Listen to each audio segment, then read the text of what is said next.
Thank you. Welcome, everyone. We're really, really excited and grateful to be here with all of you this afternoon. I'm Bridget Moriarty Guerrero, and along with Julian Oxton, Gretchen Sage Martinson, and Kelsey Morgan, will be facilitating this session. And we see this as a collaborative space. We hope that you feel like you can, following those norms, that you can share your voice and that you have opportunities to do that. So we've created an agenda that allows space for all of us to participate together in this conversation. We'll start with a little bit of grounding. We'll go into a self-reflection, so thinking about your own practice. And then we'll share a case study, which is Kelsey's classroom in Spring Grove.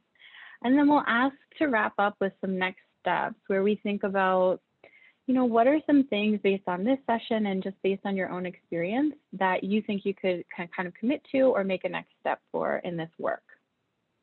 And so we're excited to dive in. We want to get right to work. The time will go so quickly. And so I'm going to pass it over to Gretchen to get us started. Okay, thanks, Bridget. So I'm Gretchen. If you can go to the next slide, Julian, the one with, oh no, we took that out, sorry.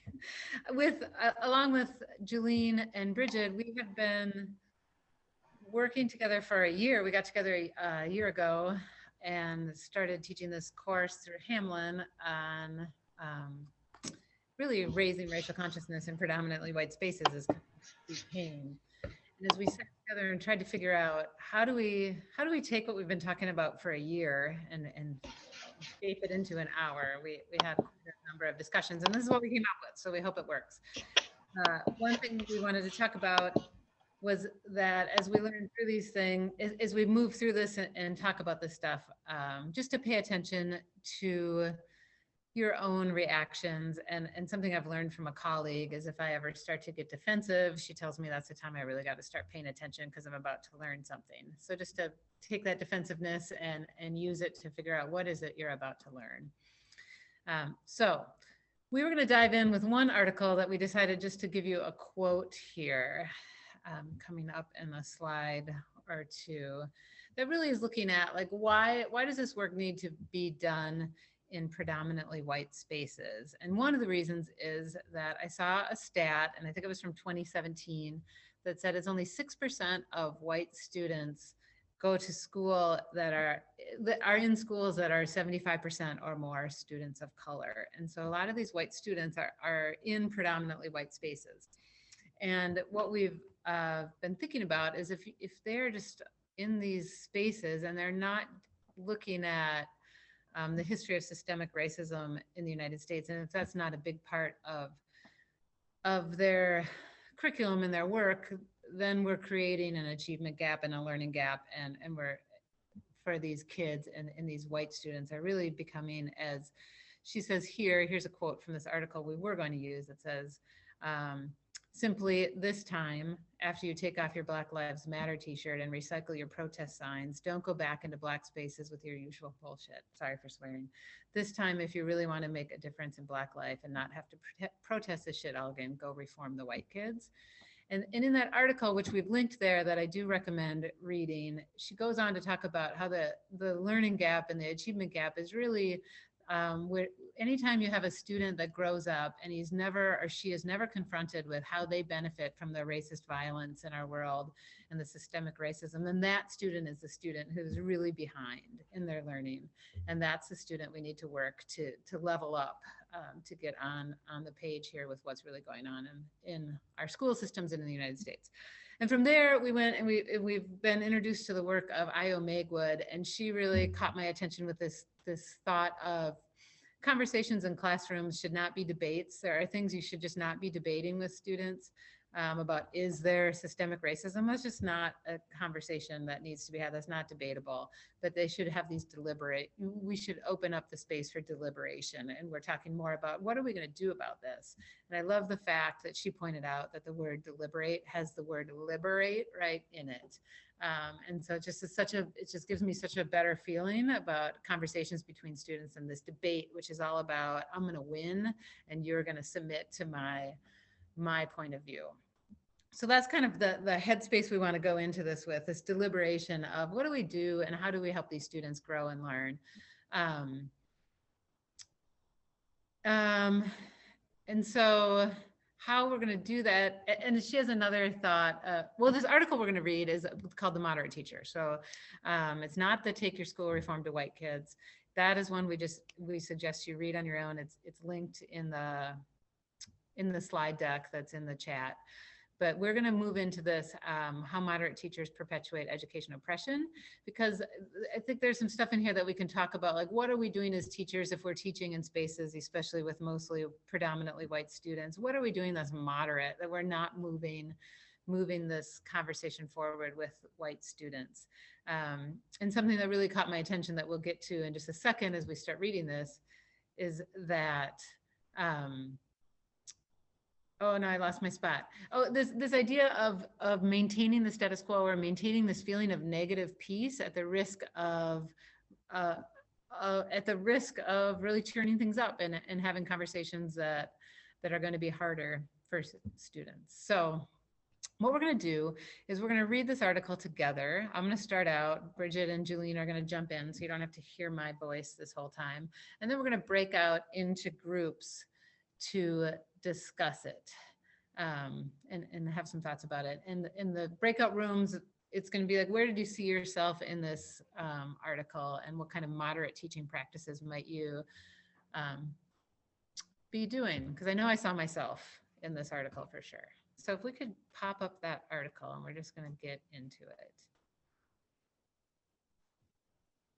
So this is it's coming.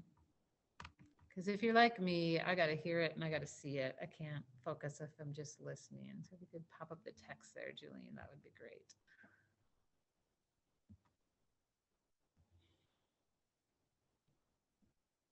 It's coming.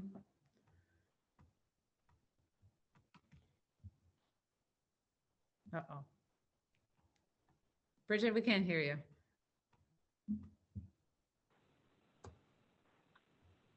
There's the article. I just put it in the chat. Did you want me to go ahead and share that? I think that would be it. Gretchen?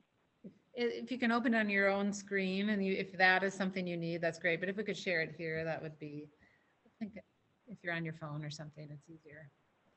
So this is how moderate teachers perpetuate educational oppression. This is just an article that came across my desk somewhere this year. I'm not sure. It was written by Lisa Kelly. It's going to take us 8 minutes to get through it. See you. So in his famous letter from Birmingham jail, Dr. Martin Luther King Jr. wrote about his disappointment in white moderates.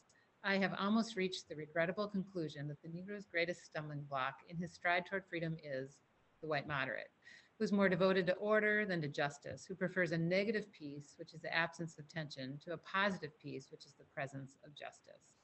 Dr. King realized that injustice and oppression are systems that are maintained daily by a majority group that is afraid to act in a way that could cause themselves to lose power and privilege. In her book, We Want to Do More Than Survive, Abolitionist Teaching and the Pursuit of Educational Freedom, Dr. Bettina Love writes about the educational survival complex, through which U.S. schooling perpetuates the oppression and suffering of Black and Brown people.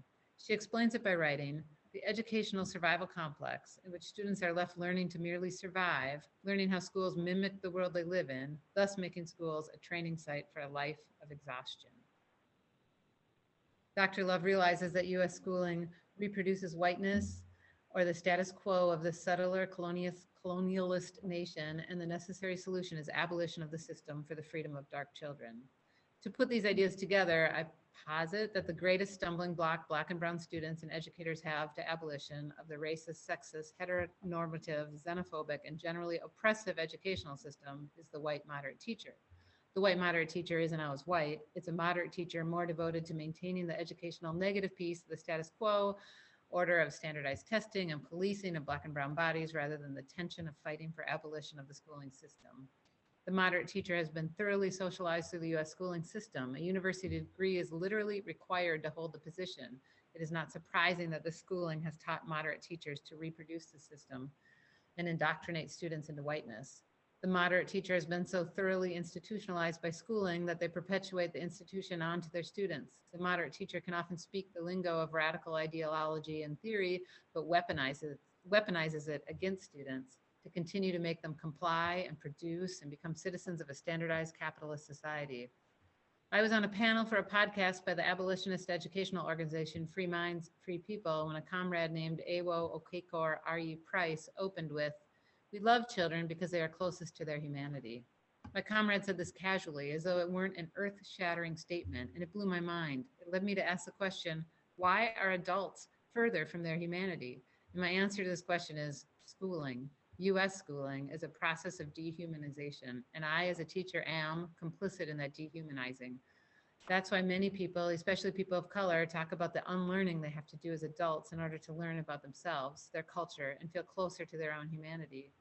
The truth that children are closest to their humanity forces me to interrogate my own moderateness, which I learned through my childhood schooling, was reinforced in my teacher credential program, and solidified in my master's in education program. It forces me to ask myself, where in my practice am I leading students away from their own humanity? That's just like the most incredible question. If you can keep that in the center of your teaching, boy, my teaching would be different. The answer to that question is where I can identify the aspects of a moderate teacher in myself and in others. The qualities of a moderate teacher. A moderate teacher places value on production above all else. To a moderate teacher, the most important things about students can be graded, measured by tests created by for-profit companies, and compared against other students. A student is only valuable if they are completing classwork, homework, and performing well on state tests. A moderate teacher, thus, worries about children falling behind. Without realizing that children can only fall behind when measured against arbitrary standards on an artificial linear trajectory, and when children are made to compete against each other. A child can never fall behind if the goal is to express their humanity. A moderate teacher builds relationship with kids and families because theory says it's important to do so, and because those relationships can be wielded as manipulation to force students to produce. A moderate teacher is often completely bogged down by the educational survival complex and is thus unable and/or unwilling to build relationships solely for the purpose of seeing each child's humanity, community, and which often requires the educator to vulnerably reveal their own humanity as well. A moderate teacher often uses the rhetoric of maintaining high standards without interrogating themselves. Holding students to high standards of what? As my comrade G.T. Reyes wrote, educators, if you're not still asking about how to hold students accountable, if you're still asking about how to hold students accountable, I would suggest you first ask yourself, accountable to what? This might sound crazy to some of you, but maybe you're wanting students to be accountable to learn their place within white supremacist capitalist schooling. Many credentialing programs teach that it is racist to expect that Black and brown children are less capable than white children, which is absolutely true. However, this doesn't mean that the solution is to expect any student to reproduce capitalism or whiteness.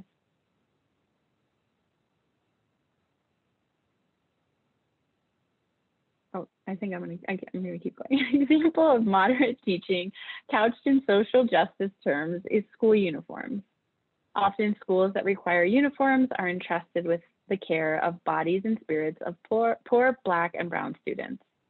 Educators at these schools claim that uniforms equalize school because students cannot stunt on each other, and they claim that the uniforms protect students from gang violence because students are no longer wearing the wrong color. In my experience, like every other punitive carceral policy, uniform policies are enforced unequally, meaning the Black and brown boys end up being sent to the office and thus excluded from learning, most often for being out of uniform. And I have yet to see any evidence from anywhere that gang violence is lessened because of students' self-expressions and bodies being policed. Instead, I see students' spirits being crushed as they are scrutinized and made to conform by teachers and administrators throughout the school day. Moderate teachers and educators in this instance are claiming to perpetuate social justice, but are really enforcing capitalist carceral status quo. Uniform policy is only one example of moderate teaching, and there are so many more. Moderate teachers would often call themselves liberal, perhaps even radical. And most radical teachers probably have to enact moderate actions in order to navigate the educational survival complex. In order to move beyond moderate teaching, one has to be critically reflective in all moments and in all actions as much as possible.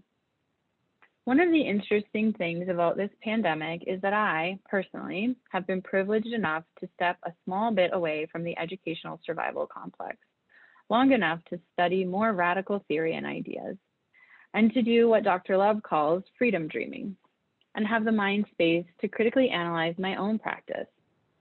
I acknowledge my privilege in this. I am lucky enough to not be economically struggling, to not currently be sick, and to be able to think intellectually, explore alongside my daily job of reaching students. Below, I offer my beginning thinkings on how to move beyond being moderate and moving closer to being abolitionist teacher. So to finish out the article, Lisa Kelly gives us a couple of ideas of how to avoid being moderate. She says, I've seen some radical therapists online say that the least important thing therapists bring to their work of trying to correct people to their humanity is their degrees, because degrees are earned in a racist institution. So I've been thinking, does this apply to teachers? How can teachers approach teaching knowing that our degrees are the least important thing we bring to our work? If schooling is a process of dehumanization of those who go through school uncritically are furthest from our humanity, does this qualify us to then teach? What would it look like to dismantle racism, sexism, heteronormative, ableist, capitalist schooling that forces people away from their humanity? What would education that isn't based on capitalist ideas of work production look like? The first answer that comes to my mind would be schooling that is centered on relationships, not relationships that are about getting kids to like you enough to want to produce for you, but relationships built on understanding the unique humanity and the community that each child brings to education. From there, abolitionist teaching to me would require that teachers get to know students' abilities, hopes, dreams, and desires, and try to help students achieve what they and their families want for them. This would require an individual plan for every single student so that students could measure their progress against themselves instead of each other. To be fair to educators, this is hardly possible in an overcrowded public schools, which is how the system is designed to reproduce itself. To return to Dr. Love, she writes that, quote, those who cling to their whiteness cannot participate in abolitionist teaching because they are a distraction, are unproductive, and will undermine freedom at every step, sometimes in the name of social justice. Being an abolitionist means you are ready to lose something. You're ready to let go of privilege, unquote. As a mixed race and a light-skinned, able-bodied, cisgendered and thin person, I have many privileges that I need to constantly integrate, ensure are not taking up space unchecked, and to use to advocate for and with dark oppressed people. It takes courage to admit when I am moderate, to gauge when the benefits of disrupting the status quo and moving the dial closer to abolition outrisks the dangers, and to always do so in order to support the development of humanity, spirits, and bodies of the Black and brown children in my care. I vow to remain inspired by activist Angela Davis and to continue every day acting as though it is radically possible to abolish US schooling. Thanks for listening. Yeah. So how does that get back to this idea of raising racial consciousness in predominantly white spaces? It gets back to this idea of like, if we as teachers are whoever is in front of us, if we are so focused on production and worried about students falling behind and standardized testing and disrupting any kind of negative peace we have in our classrooms, we're not going to move into these conversations we have to have with students where we're deliberating we're looking at and learning about the history of systemic racism in this United States, and then helping the students deliberate, like, what are we going to do to change this situation? So that's why we wanted to bring this article up, is like, how can we look at ourselves and think about, like, where am I? Like, that production piece hits home for me. Like, I am so focused on, like, well, if they're not doing something, what good is, like, then that's not good. And I got to reframe that in my own head. So what we're going to do is we're going to break up into some quick rooms for you, just with 2 or 3 other people, to chat about, like, where are you seeing these moderate practices in yourself or in your school? And what's one thing you'd like to get better at personally as we move forward into making some change? Bridget, you got the rooms, and we'll put those we'll broadcast those as well. Making promises, Bridget. Welcome back, and thank you so much for the courage that you demonstrated here while in your breakout rooms. It's always a little dicey to just go in with strangers and talk about tough things. So thank you for that courage. I think courage and humility are the words that come to my mind when I think of leadership. So yeah, the author here of the article that we just read suggests that teachers focus on relationships based on the uniqueness of each student and their community that they come from, in order to support the humanity of Black and Brown children. But as we move into this next part of our presentation, the case study, we will add to the suggestion and list some actions to include, like filling the gap for that white student, because white students do have gaps too. And how do we lead towards an anti-racist education in predominantly white spaces? So that's what we're going to focus on. The quote that Bridget's going to back up to is from Dr. Bettina Love, and she's a compelling author if you haven't read her, and a leader in the battle towards anti-racist systems of education. And she really convicts each of us to be a leader instead of waiting for someone else. So thanks for being here. And I'm going to introduce you very soon to Kelsey Morgan. She's done some incredible work personally with her students. Her leadership, her bravery, and creativity demonstrates her conviction that white teachers really need to do this in the white spaces to dismantle racism. Kelsey's a middle school teacher from Spring Grove, a small town 150 miles south of Minneapolis. It's a population of about 1,300 people, and 98% of them identify as white. Kelsey will be sharing a piece of her journey that she took with her 8th grade students to co-create a real courageous space for them so that they can start deliberating on current difficult issues, such as racism. As we watch and listen to a video summary of her work this spring, notice how she leverages the students' agency to create with her the space of courage. So, and her students really, you'll see this, really own this process. And I think this is a great case study because it overlaps both the student-centered learning, the ownership of that space, and it also is helping her lead her towards creating that safe space for white students to talk about difficult issues. So in this session, we will, Kelsey's here as part of our participants here, and she will follow up with questions if you have them. So as we listen to this summary, if you have questions and things that come up, you can actually just put them in the chat right while it's playing. And thank you, Kelsey, for sharing this. And we'll get started with our case study.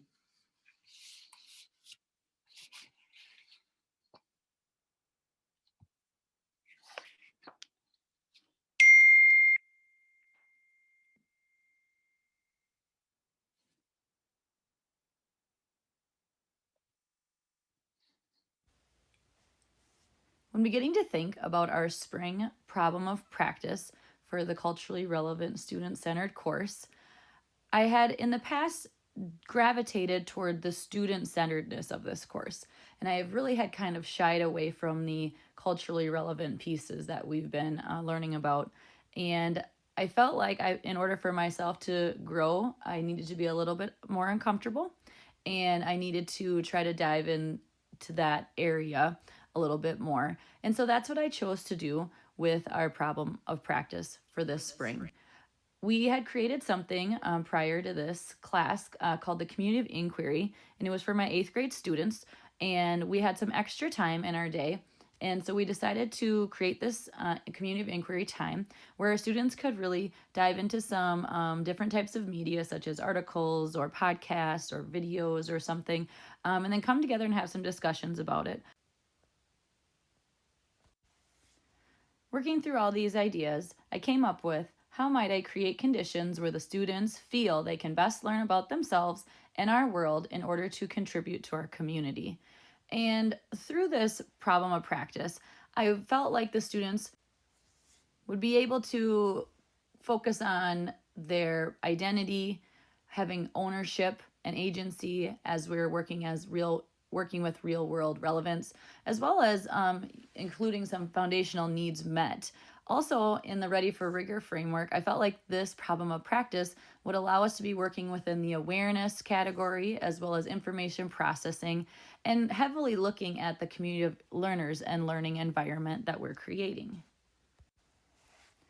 In order to gather some more information, I sent out a empathy interview in the form of a Google form for students to fill out. Some of the things that I had asked them was, what kind of topics do you think we should discuss?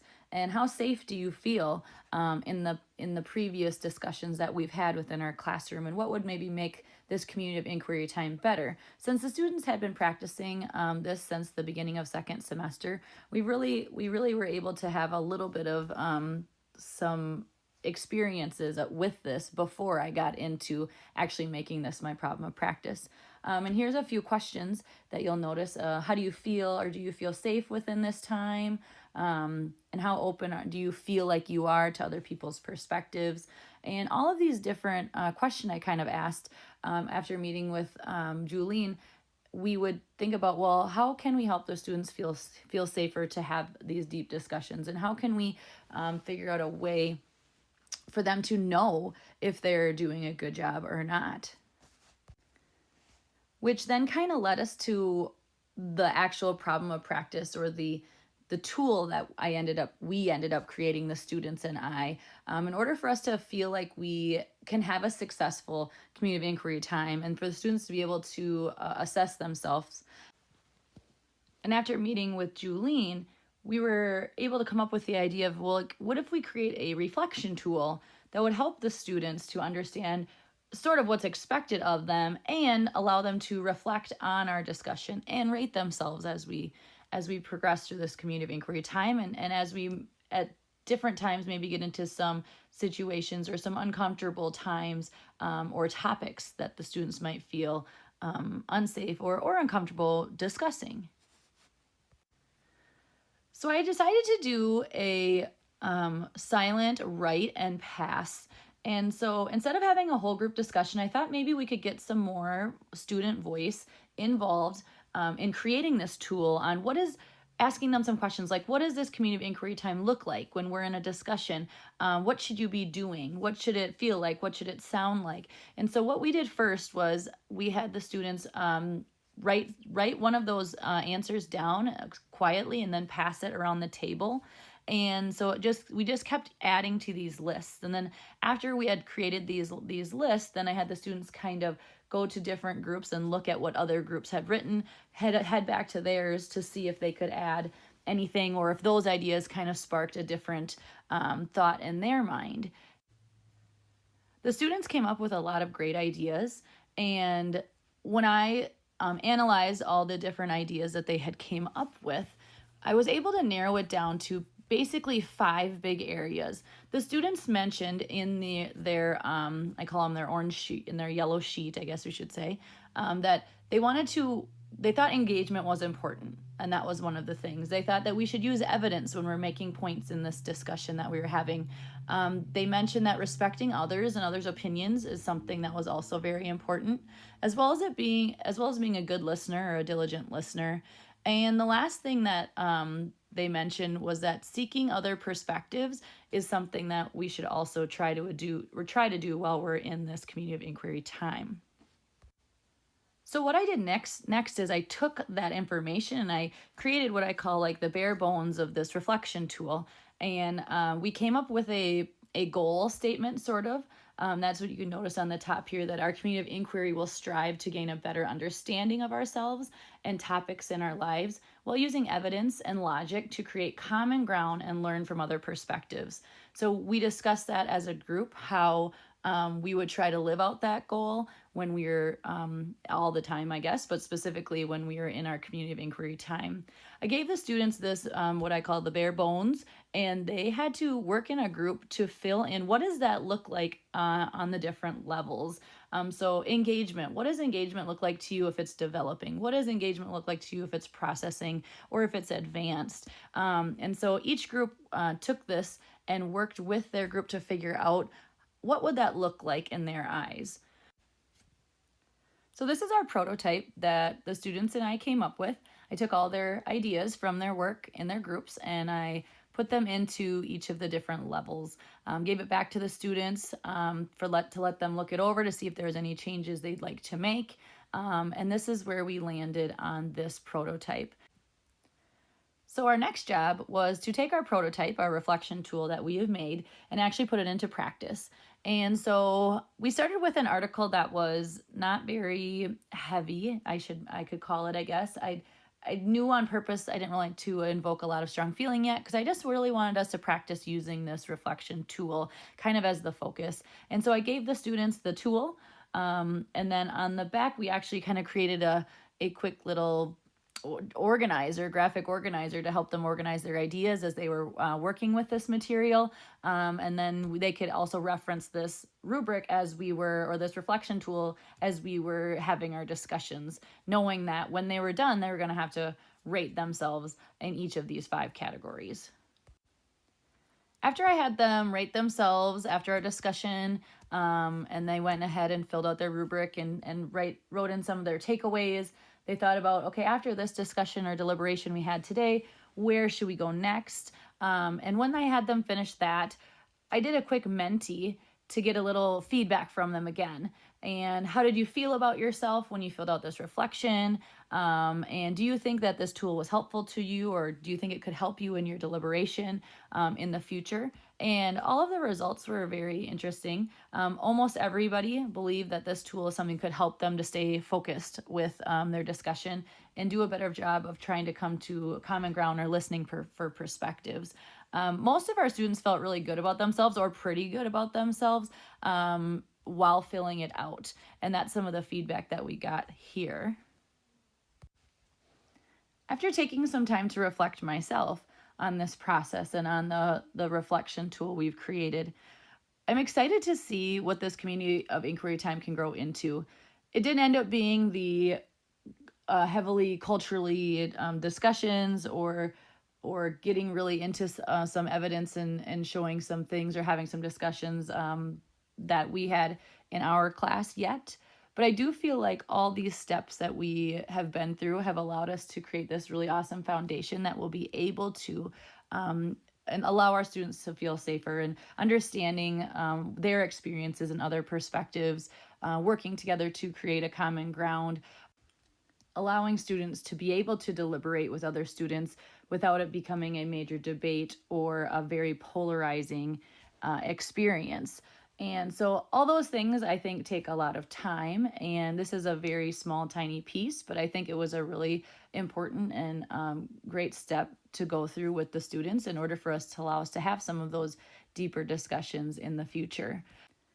As for moving forward, we're going to continue to use our tool, and I feel like there may be some other tools when I was doing my research that we might want to create and use as well to help us have a productive deliberation and be able to figure out how we can come to common ground and use evidence to have these discussions and to grow as as a community together. And so I'm very excited to see where this will continue to go in the future.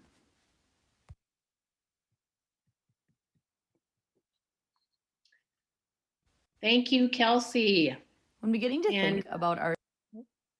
And Kelsey is with us right here today, so I'm going to field some questions for her, and then she can give you a little more background. Stephen here says, I'm curious which content area this activity was delivered. So good question. I'm actually a middle school math teacher. So we had a second semester, we had some extra time within our day because of we had a blended high school and a middle school. We're all in one building, K-12, but we had a kind of a blended schedule second semester. And so we were trying to figure out something to do. And so my instructional coach and I kind of came up with this idea of creating this place where we can have some of these discussions. But I can see it. I think a question that you might have too is this like something we're gonna do when we go forward? And we're gonna build this community of inquiry time into our middle school schedule next year as well. So in 7th and 8th grade. So I guess we're trying to be more of a middle school model in a really small school. So for today or this year, it was in math. Thanks, Kelsey. How about any feedback that you've gotten from parents? After the initial survey that I sent out, like, what are some things you wanted to talk about? Black Lives Matter was a very big, came up a lot. I did have a parent that saw this survey and was a little concerned about what is going on? Like, what does that look like? Is there a teacher there? Like, how is it going? And so I actually just called her on the phone and I kind of told her what we were doing and what we were planning. And we hadn't, to tell you the truth, we haven't got there yet. We got into gun control last week and that got a little heated and it got a little into, not heated, but it got a little, into some of that racial discussion as well. But I felt like we needed to be able to do a better job using our rubric and understanding perspectives. And, so we hadn't got there yet, but the parent was very good about when I told her what the plan was, that she was good with it. She just wanted to make sure that everything wouldn't be fair. I don't know if fair is the right word, but everything would be handled. And so, yeah, we did have a little bit of pushback. Thanks, Kelsey. And there are a few more questions, but I'd like you to spend a minute talking about your personal journey a little bit and where you had this opportunity. Sure, yeah. And I can just reply in the chat later as you guys keep going with some of those questions. But what we're going to do is actually, I'm excited to start this at the beginning of the year. So we'll do this rubric and some of these other tools at the beginning of the year so we can get further. And I hope we get into these more, maybe heavy discussions. But I just want to really quickly say, like, this, I would have never done any of this if I didn't take this culturally relevant student-centered learning class that Julene and Gretchen and Bridget facilitated for me. Like, this was kind of life-changing for me growing up in small town Minnesota. I grew up in this community, came back to this community, and I just tend to focus on what I saw in my daily life. And so even though there are injustices in the world, I knew that deep down, I just didn't really want to deal with them.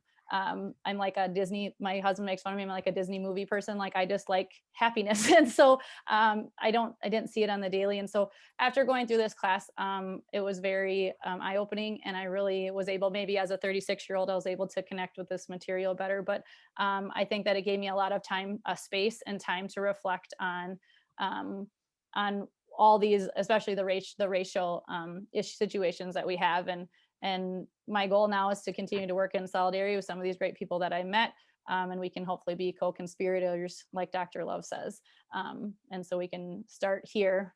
And so I don't create a bunch more little me's who wait till they're 36 to try to think about these sorts of situations. Kelsey, thank you so much for sharing today. And the last slide has her email address if you have further questions about her journey. And the slide that you're seeing right now is really just giving you the opportunity to connect to the same opportunity that Kelsey had. On your left there is just a flyer. If you click right on that picture, you can scroll down and find out more information about this learning opportunity that will be open to 40 educators in Minnesota this next school year. If you want to go deeper, check that out. And then to the right by that tree, there's a link to a grassroots network that is moving across the state. Schools and practitioners are getting together, supporting each other on their journey towards both student-centeredness and anti-racist education. So if you're interested in that link or that network, it's free. You just join and you can start finding other people, kind of like Kelsey's finding people. So thank you so much. Bridget, take it over. All right. So, we have a short amount of time together, and we wanted to wrap up with an opportunity to give you an opportunity to think about some next steps. And there's plenty to consider when you're thinking about maybe some potential next steps, right? So you've got all of your incredible personal experience, your work, the work you've done, and the needs that you have, right? And maybe not just your own, but also the needs of the community within which you work. And then we have the things from the session today. So the reading and the little bit of self-reflection you were able to do on the Moderate Teacher article, and then just hearing Kelsey's story and what she tried out. And then we want to offer for this last portion what we call a playlist of questions. And this is just really a list of further resources and inspiration for all of you. What we've done is we've organized it around some kind of key questions that we have heard in our work. So it's not exhaustive, but it's meant to be a starting place. And we tried to align that, to the things that we covered today. What these playlists do is they build from sort of this foundational. So kind of over on the one side, you see foundational understandings where the questions are really centered around like, what do I need to know about myself, about systemic racism, about culture? And then it moves into some of the instructional strategies. And so that's kind of where Kelsey's case study came in. What can you do in a classroom? What does that look like? How might this show up in the way that you teach? And then this last section is really thinking about what are some of the theory resources that might support this. So as you review the playlist, you can just read through those questions and see if anything resonates with you.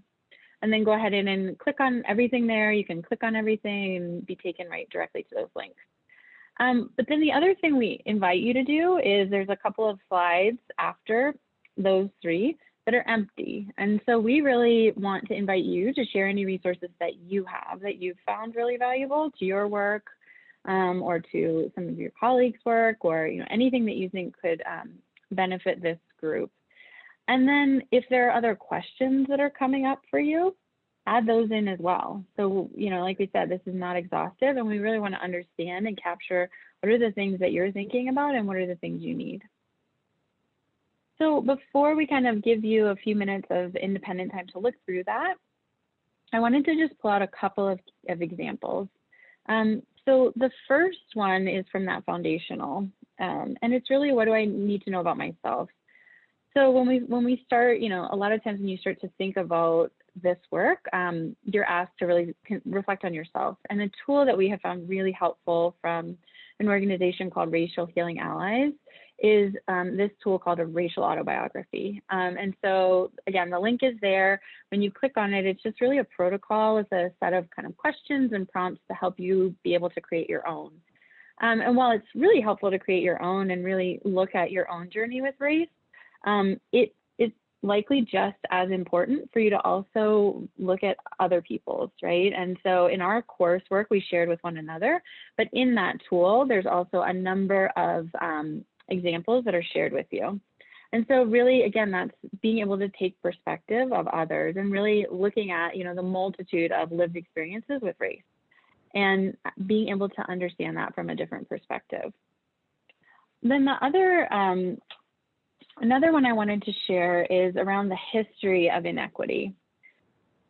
So this is really, I think this has become a really pivotal piece that I've encountered through some collaboration with a woman named Io Magwood, and we've mentioned that name maybe a few times already today. And really what she has taught me is that, you know, because of the way that our brains work, the unconscious processes that are happening there, right? So we're sorting new information in the existing schema that we have. We're using confirmation bias and implicit bias to categorize things, right? And we don't have an accurate history of really inequity in this country, right? And that's broad. Her resources really focus in on racial inequity, but that can be extended out more broadly.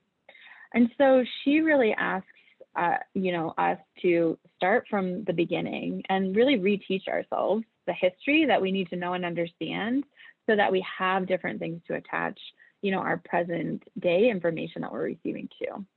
So what you see on this slide is just a very, very small sample of all of her free resources, which are linked. She has webinars available. You know, it's probably like a college textbook worth of content. And I think that's what it takes, is it takes time. And, you know, it takes a commitment to really relearn this information so that we can understand present day circumstances in different ways. And then the last one I wanted to just quickly highlight is, you know, kind of the work that Kelsey was doing is really around deliberation. And so how do you create spaces to have some of these conversations in your classroom? So another way that those are labeled is through structured academic controversies. And the last link in that list there is just a video that really shows it in action. And so it gives you a sense of what can this look like in a classroom setting. And so we want to give you all a little bit of time now to go in and, you know, like we said, just kind of starting with what can you consider and reflect on for yourself, reviewing those playlists and or adding to those. And then we invite you on slides 26 through 29, if you're able and comfortable, to just share a commitment that you feel like you can make or a next step that you will take. And the way to do that is on those slides, you'll see there's these little squares set up, and those are kind of like makeshift Post-its. So you can just double click on that, type right in it, and then drag it into the slide. And so I'll leave this up and let you all just play around in this link that you have is editable. So go ahead right into those playlists of questions, take some time to look at that, and then go ahead and make your commitment. Awesome. So as everyone's finishing up, we appreciate you sharing your commitment. It's cool to see things shaping up already and see this leadership emerging just from a very brief session together. And then as you are heading out, we also just want to extend a quick invitation. So, you know, this work doesn't get done in a 1-hour session, as we all know. And so we'd love to just keep the conversation going, to keep sharing resources, to keep pushing one another, sharing and inspiring each other.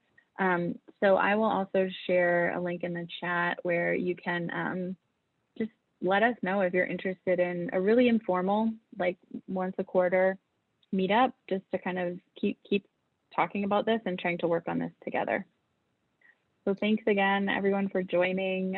And we're just grateful for the time we had with all of you and for your time this afternoon. Thanks so much.